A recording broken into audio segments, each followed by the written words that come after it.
Gérard Felous, bonjour. Bonjour. Vous avez publié tout récemment aux éditions L'Harmattan, La laïcité pour tous, en 5 tomes. Et alors justement, pourquoi parle-t-on tant aujourd'hui de la laïcité? Jour après jour, les tentatives de perversion de la laïcité française se multiplient et se font plus pressantes.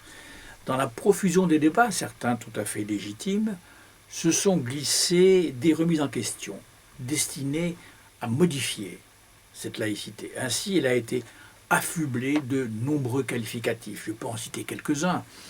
De la laïcité positive, préconisée par le pape Benoît XVI et reprise par un ancien président de la République, à la laïcité post-chrétienne, enseignée par un philosophe à la mode, en passant par la sainte laïcité des intégristes catholiques français, l'autre laïcité du grand rabbin de France, ou de la laïcité du vivre ensemble du Conseil français du culte musulman. Certains intellectuels l'ont qualifié également de laïcité d'ignorance, qui devrait se transformer en laïcité d'intelligence, ou de laïcité pure et dure, réclamée par un homme politique d'extrême gauche, ou même de laïcité apaisée, concluant un rapport officiel.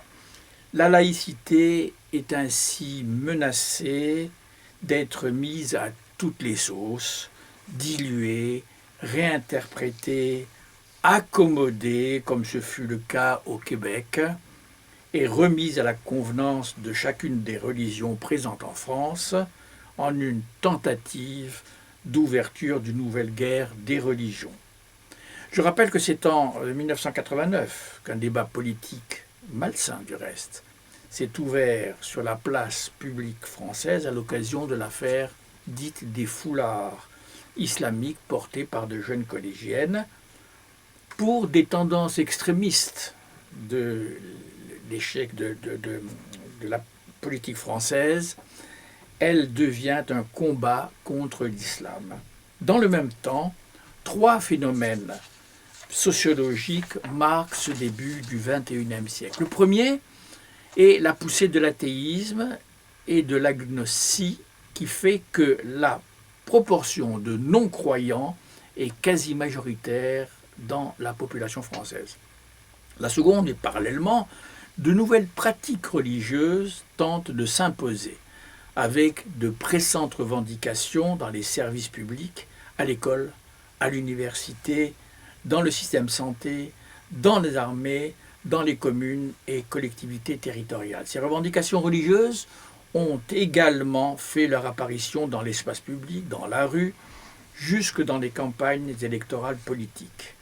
Elles se manifestent également dans l'espace privé avec, par exemple, les questions de statut personnel sur le mariage, la polygamie, les tribunaux religieux, les préceptes alimentaires dans les entreprises privées ou même les obligations religieuses dans la finance. Et enfin, troisième phénomène, l'ignorance et la méconnaissance d'une laïcité vécue quotidiennement sont aujourd'hui très fortes en France.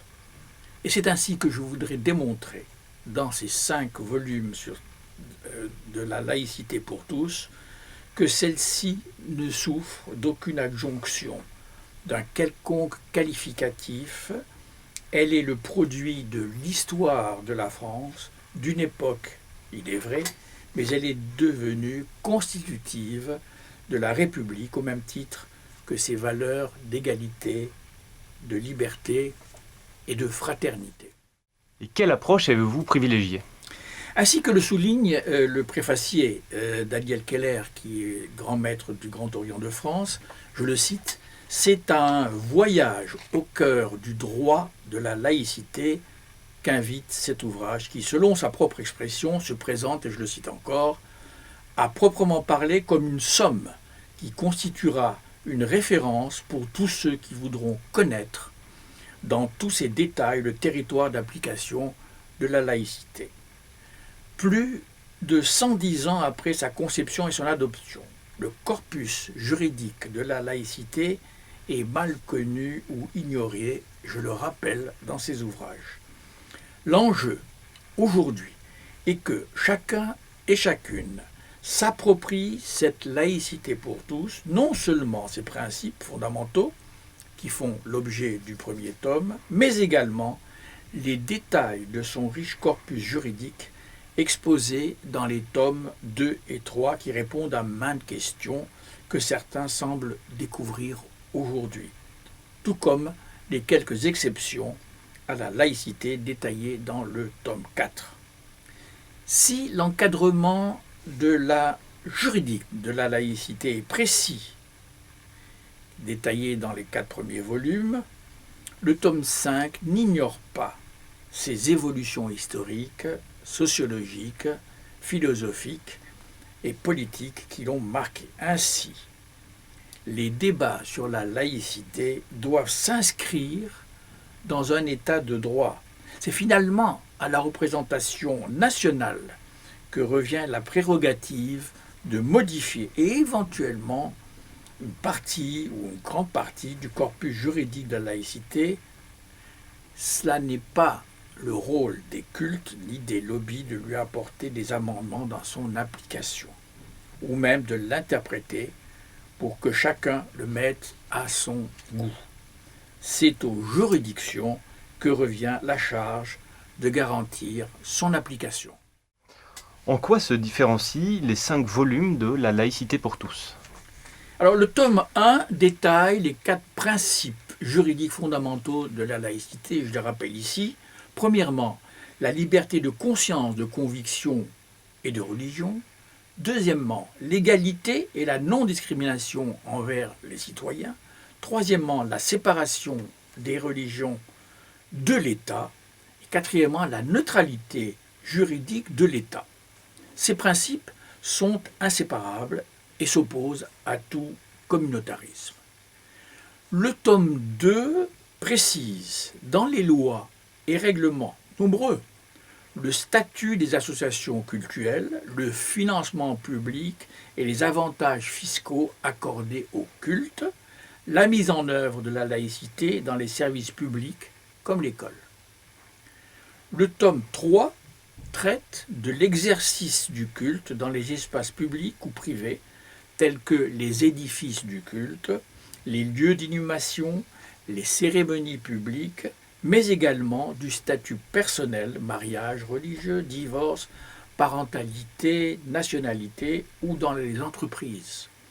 Les textes juridiques répondent également précisément aux prescriptions et rites religieux et de même qu'au temps de l'expression religieuse.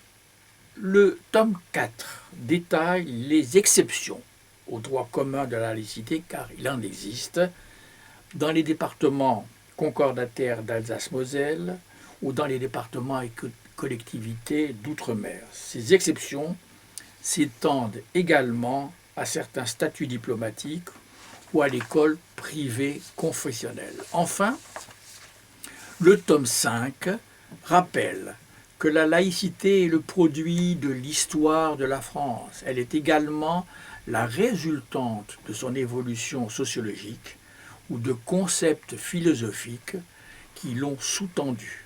Elle a été enfin reprise dans sa dimension politique interne ou internationale.